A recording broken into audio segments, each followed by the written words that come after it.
જૂનાગઢ જિલ્લાના પ્રસિદ્ધ યાત્રાધામ સત્તાધાર ધામનો મહિમા ઘણો જ અનેરો છે। પૂજ્ય આપાગીગા અને પૂજ્ય શામજી બાપુની નિશ્રામાં શરૂ થયેલા હરિહરનો ટુકડો આજે પણ લોકો કોઈ પણ જાતના ભેદભાવ વગર એક જ પંગતમાં બેસી ભોજન આરોગ્ય છે। શ્રાવણ મહિનાનો પ્રથમ સોમવારના રોજ પ્રારંભ થયો છે, ત્યારે બિલેશ્વર મહાદેવ મંદિરે શિવ ભક્તોની વહેલી સવારથી જ ભગવાન શિવના પૂજન અર્ચન અભિષેક સાથે મહાદેવના દર્શન કર્યા હતા।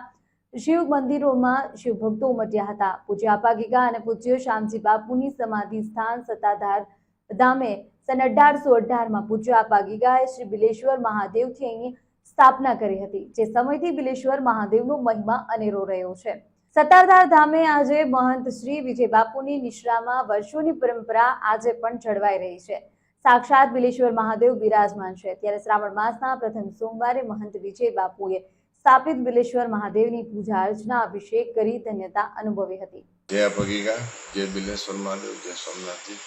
આજે ભગવાન શિવજીનો મહિમા એટલે શ્રાવણ મહિનાની પ્રથમ સોમવારની શરૂઆત થાય છે, એવા શુભ અવસર આપ બધા સનાતનીઓના અમારા જાજાથી જય સોમનાથજી ભગવાન। અને સત્તાધાર ધામના મંદિરે આપ જે નિહાળી રહ્યા છો તે અમારી અષ્ટધાતુની મૂર્તિઓ છે। અને 1818 ગીગા બાપુએ 23 વર્ષની ઉંમરે આવી અને ગુરુ મહારાજના આદેશથી એમના વચનથી દાન બાપુ ચલાવા, જ્યારે બાપુ ચલાવાથી નીકળે ત્યારે એક વચન શબ્દો સીધી લઈને નીકળ્યા, 108 ગાય અને બિલેશ્વરની સ્થાપના કરી સત્તાધારમાં આવી।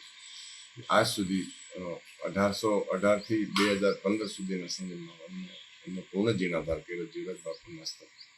અને આ તમામ સનાતીઓ માટે અમે ભગવાન બિલેશ્વરના દર્શન ખુલ્લા મૂક્યા છે।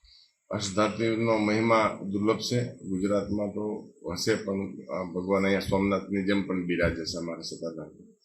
આ શ્રાવણ મહિનાના પ્રથમ સોમવારથી દર્શનનો દુર્લભ લાભ લઈ અને આપણા સનાતનનો ધર્મ કલ્યાણનો, પ્રકૃતિ કલ્યાણનો, બાળ કલ્યાણનો, માનવ કલ્યાણમાં જોડાઈને જ્યાં જ્યાં ભક્તિભાવ રાખો છો ત્યાં આપને ભગવાન સોમનાથ ખૂબ પ્રસન્નતા આપે, ભગવાન બિલેશ્વર સત્તાધાર ખૂબ પ્રસન્નતા આપે એવી અમારી બધાની શુભકામના। જય આપાગીગા।